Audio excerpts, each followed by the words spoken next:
Wallace & Factory in Spotswood. Do you know where this Spotswood is? Errol Wallace is a business consultant who's trying to bring Spotswood up to date. We look at your whole operation, not just manufacturing, but your equity position, debt-to-equity ratio, market determinants, tax minimization, the whole corporate picture. Really? Carrie Spencer is a nice young guy who's only trying to get a date. I was thinking I'd ask my shoulders, you know. I wouldn't. Both of them have a lot to find out about life. No, I'd like to see your records for the last 5 years. That's them. I've got small handwriting. And love. I've got a date. I'm meeting Cheryl. And did you tell Cheryl? Among the moccasins. Lovely. One of the first laws of industry, reduce the amount of unnecessary contact between employees. He said we're going to have to work pretty closely together. Good luck. Anthony Hopkins. Oh, we couldn't hear each other speak the other way. Do you think we upset him? Ben Mendelsohn. I have quite a future to set your mind to it. Where? In Spotswood. Oh, I know we're a little out of touch with the outside world sometimes, but from what I've seen of it, we're not missing much. It's an ordinary place where no one is ordinary. Here is cakes with your port. And where business as usual is anything but.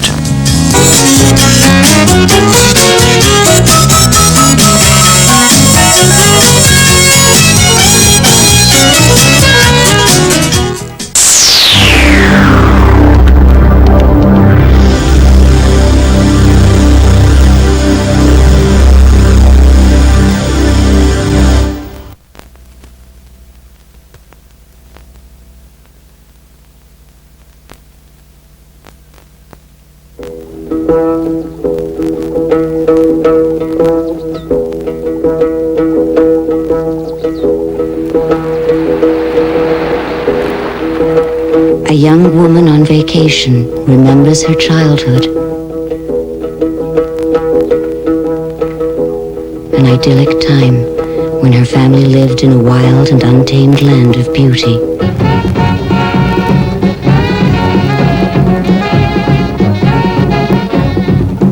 There were always people coming and going. It seemed like it would last forever.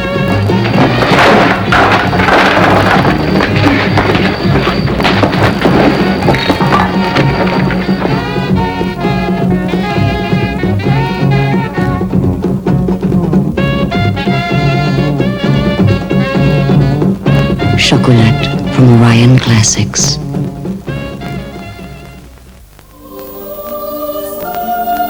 The Supreme Pontiff of the Holy Catholic Church has gone to meet his Maker.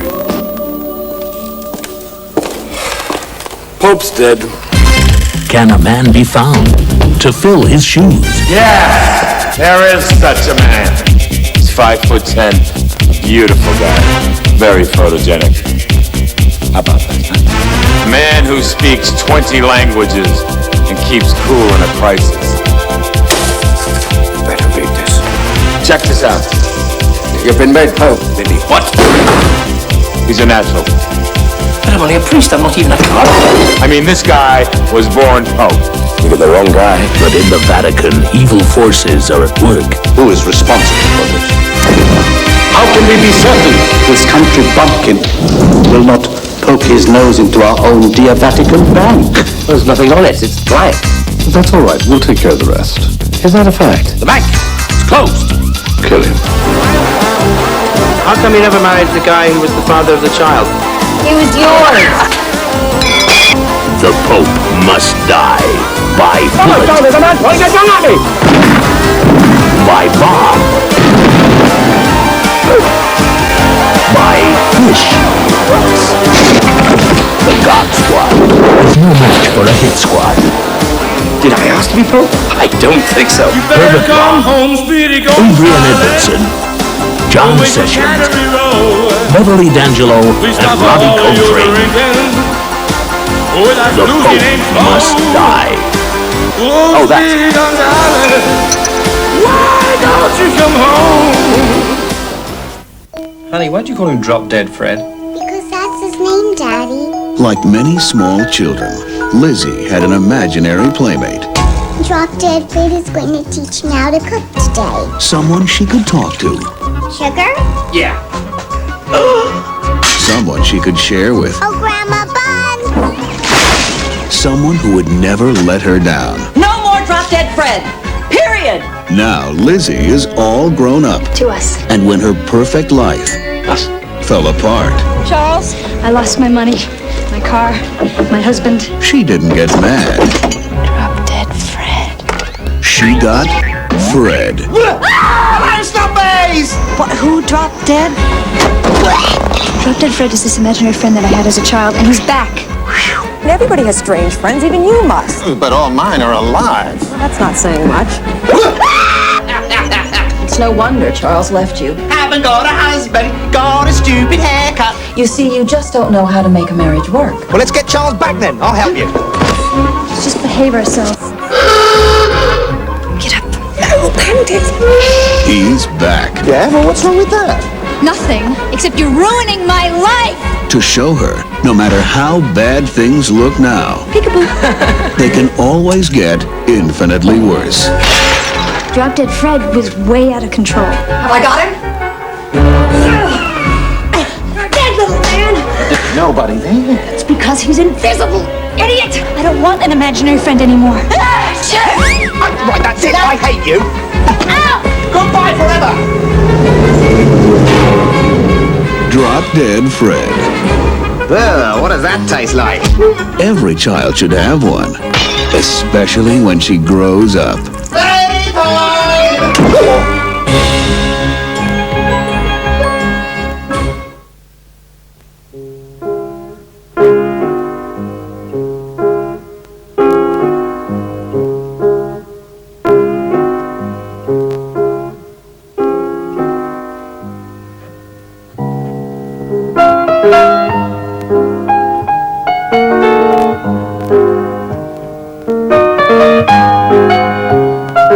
Your mother is a woman of imagination and spirit, and that's what's keeping her alive.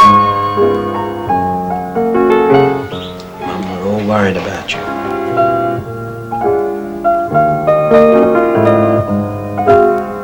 A geriatric bus tour is not my idea of a happy day out.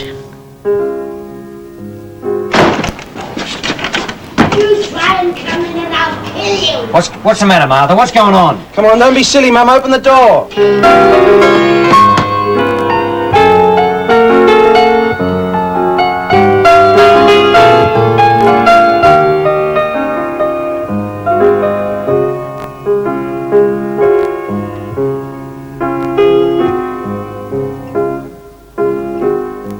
Hollywood is Dan Turner's beat. Dan Turner, Hollywood detective. It's your nickel. He's paid to investigate all of its characters. Maybe you and I could see about restarting that tingle? You can't trust any of these players, but business is business. Now, Dan Turner's the patsy, There's a carload of cops back there. and everyone's after him for answers. The trail of clues that could save his own neck runs passionately hot. Then turns icy cold. I've cracked the Murdoch kill and I need you, but quick. I know who got my gun. Now, Dan Turner's dragged into the chase, and it comes much too close for comfort.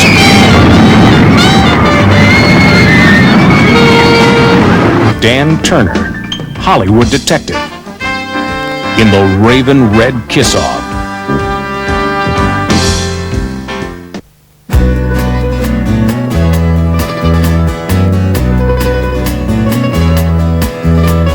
Pick it up, boys, stop messing around. Time's a wasting away, and so is my town. Streets are full of poison, there's blood on the ground. No means of disposal has ever been found. So can you get rid of it all by the end of this round?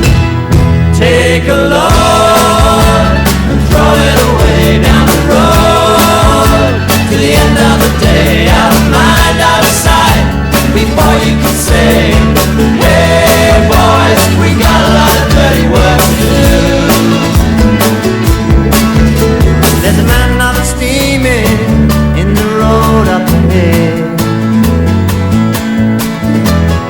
stinks like hell. Yes, something in there must be killed.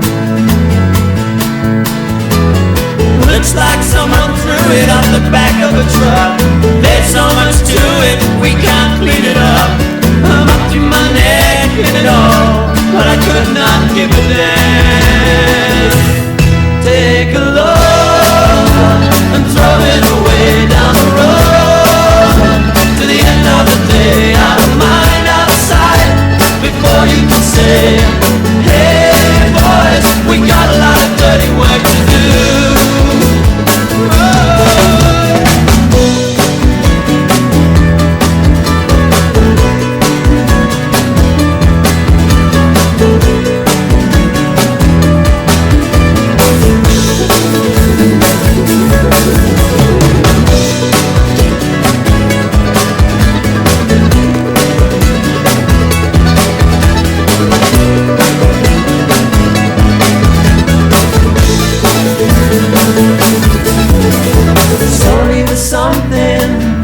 Blood, sweat and toil.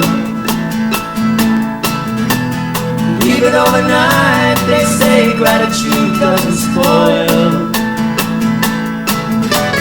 For all your trouble you will not regret. A case or two